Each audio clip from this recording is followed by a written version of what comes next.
Alright, so this portion is also being filmed on Friday, May 16th, and I just dropped down here without having created a pickaxe. What I think I'm going to do, I'm going to kind of talk about two topics that will come into play later in the series, but I'm going to go ahead and talk about them now anyway. And what I may do is I may shift the video for this portion so that it is a time lapse while keeping the audio at the correct time, and edit it that way. And what because I'm not exactly sure how long this part is going to take me. So I'm in time lapse mode at this point, and I'm going to reveal that I did go on the wiki and I looked up slime spawning mechanics. I was thinking about going back to some other people's videos and re-watching those, so I didn't hit the wiki. But I just went to the wiki because, I'll be honest with you, I was doing something that in real life that allowed me to participate while I was multitasking on the internet, but I couldn't play and record. So basically, the minimum requirements for the big slimes to spawn is a slime chunk in a 3x3x3 room. So all I really need to do is dig out this 3x3x3 space and run through a slime chunk. Oh, okay, so let's talk about the topic that I actually wanted to talk about when I started this video, and that is the concept of in character versus out of character. I was first introduced to this concept when I started playing tabletop or paper and dice based role-playing games, probably around the age of 11, maybe 10. I know that's how old I was because I remember going to the library and watching people play Dungeons and Dragons, and I wasn't allowed to sign up and join the group. It was an official event kind of facilitated by the library staff, and there was an age limit that you had to be 12 to participate. And of course I went out and bought the rule books and I taught myself how to play these games. And I literally had a folder of like 20 characters, all level 1, that I created prior to turning 12. So you would not believe the childish or childlike enthusiasm and anticipation that I had for that first week when I turned 12. My goal was to get to the library and play Dungeons and Dragons with the big kids. And that was what you call a milestone moment in my life. And I walked in with a whole folder full of characters all ready to pick one and start playing.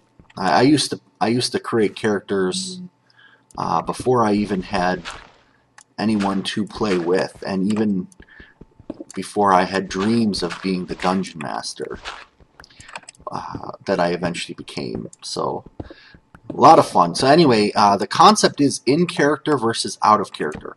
So as a player, you know things in your real life that obviously the character in a story does not know, can't possibly know, because their life is not real. If you're playing a fantasy game, for example, the character in the game doesn't know anything about spaceships.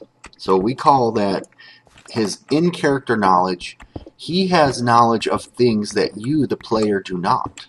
So for example, he probably has a very intricate knowledge of the map of his hometown where he grew up.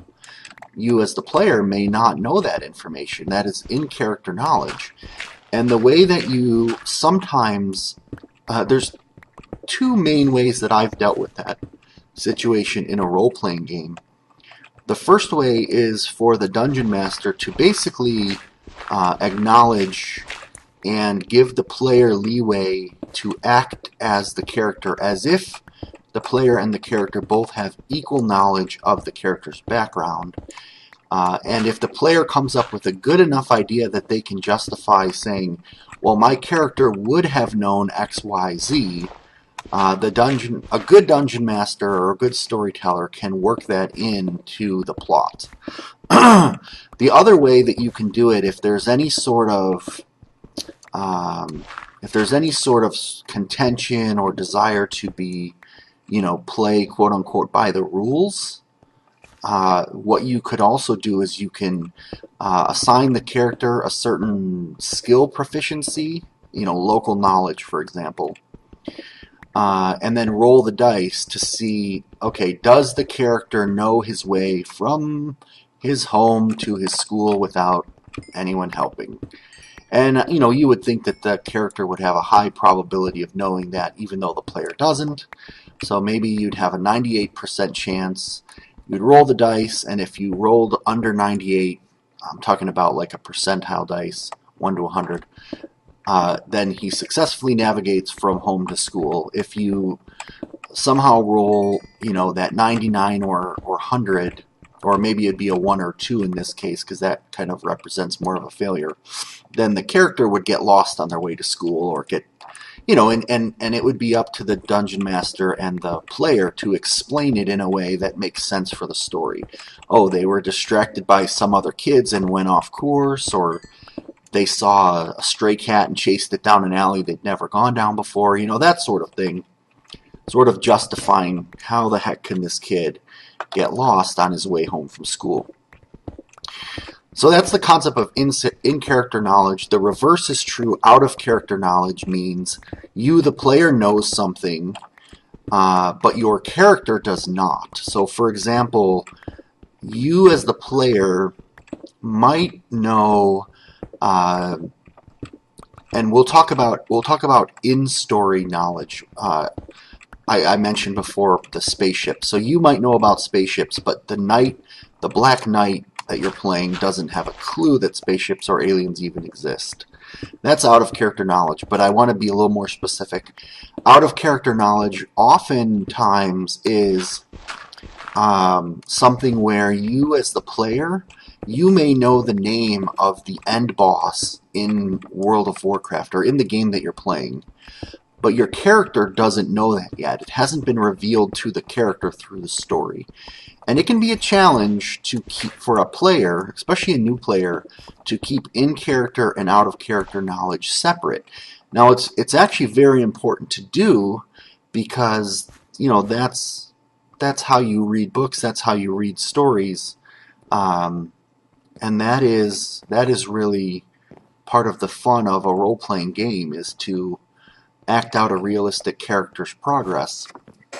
And so, in-character and out-of-character knowledge, when you're playing a custom map, can sometimes be confusing in the way that the map maker presents things to you. Oh, and we've run into gravel, by the way, at this point in the narration. So one of the things that I like to tell map makers is choose a way to choose a method of revealing or of keeping the non-player character dialogue separate from out-of-character instructions. So I'm going to give you a fairly basic example of what I mean by this. Let's say that in this map that I'm creating here, I'm going to have an NPC, let's say he's the director of the movie, talking to the character. I might put a sign above his head, a standing sign, so it has the stick underneath it. And that may kind of simulate a dialogue bubble, right? A word bubble, if you will. And then I might have a wall sign next, so that would be in-character knowledge. A wall sign next to him that says men's room. That is clearly an in-character knowledge, and that is clearly part of the world, right? So then, let's say I wanted to give the players, or the player, not the character, some sort of external out-of-character knowledge or hint, right? I might have that in in a book that is labeled OOC, out of character. Or I might have out of character hints are signs placed on a specific color of wool block. That's one way that I've seen it done as well. Whereas a freestanding or a sign placed on a wall are in character. So those are ways to separate. Now, why am I going through all this? There's a couple reasons. One is, as a map maker, you have to keep in mind not only what is in character and out of character for what the player will eventually experience and what the characters in the story know, but you also have to think a third level, which is, what is your storyteller's level of knowledge, the story, and what is the map's level of knowledge that's being conveyed to the player. And it can be pretty interesting to try and juggle all of that together. Grabbing more my second patch of diamonds at this point, in case you are curious what I'm doing. And I'm clearing a bunch of junk from my inventory as well. So why do I bring this up? There is a reason, and I've been thinking a lot about how I'm going to convey in-character and out-of-character knowledge. How am I going to reinforce? So the fact that you, when you play this adventure map, you will be playing a character who is an actor playing characters in his world, or from his perspective, right? So now this is where it gets another layer of meta. I have a crafting table, but I don't have sticks. So I'll just continue with this as best I can do without having a shovel. I'm going to need to go back for a pick anyway. So in my story, as I've mentioned, you are playing a character who is playing multiple characters in a movie. Now, when you typically play a custom adventure map, you're given the background story and you're given NPC dialogue, and you choose the actions of your character. In this situation, I have one additional layer, which is this is really a fairly complicated topic, so I apologize if it's not making total sense, but trust me, it makes sense to me. Your character, at times in the story, when you play the map, is going to be on camera. He will be in character, and he'll be following a script. So the director of the movie will give him actions to perform. And I will have to basically give you, the player, that script in the game, and you'll choose how you follow it or how you don't follow it. And at other times, the character you're playing will be operating on their own reconnaissance. So what I mean by that is, in the context of the adventure map, you would be in between filming different scenes, and you will have the ability to make whatever choices you want your character to do without a script. And so if I'm going to use the word puzzle, there may not be traditional Minecraft map puzzles in this story, but you will be faced with times where you can choose what the character does beyond the freedom that you typically have. I hope that makes sense, what I'm trying to say. And so you will be given a script, and you will be asked to follow it by the director character, or your character will be asked to follow it. You as a player will choose if you follow it or if you don't, etc. I don't have a real good way to enforce it.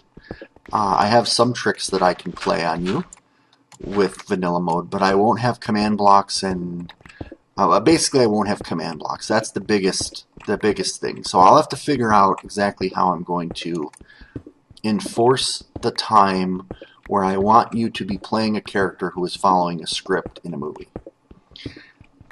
And of course, if you mess up and you don't go by the script, there's no way for me to really detect that and have, there's no simple way other than like pressure plates or tripwires for stage directions and movement to have the director stop you and say, cut.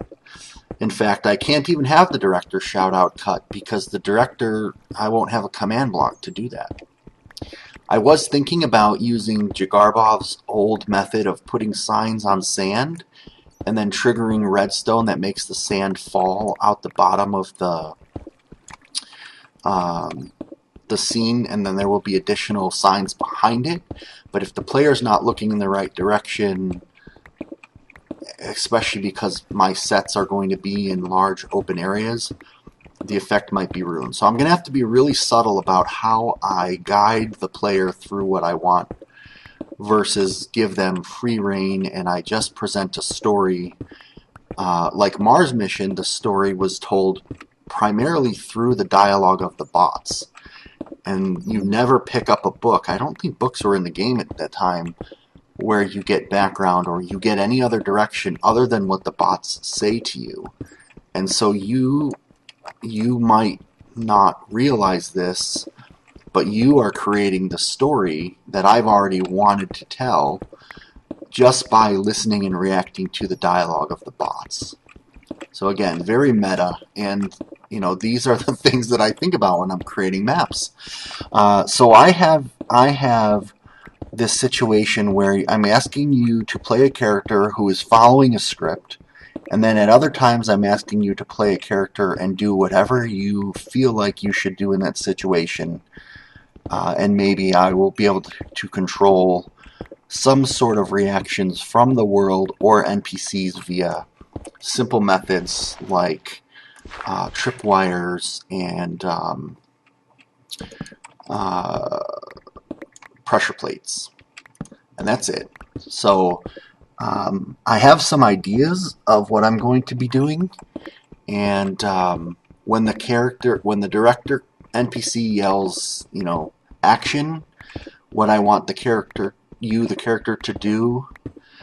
Let me give you a specific example and how I got to this line of thinking, by the way. So at one point I said that in the temple there will be a scene that you're filming that involves, I think I said a TNT trap, but I actually meant a falling sand trap, which may lead to a TNT trap. We'll see. But in a normal Minecraft map, you would be going through a dungeon and you would be doing your best to avoid such traps. In this case, I actually want the player to trigger the trap and specifically advance the story through falling in the trap, because that's what the scene in the movie calls for. And I guess you are kind of your own stunt double because you're not the star of the show, which actually just gave me another in-game idea that I should write down about having stunt doubles filling in for the main character. So maybe the main character has like a dark blue wool body, but his stunt double has a lapis body.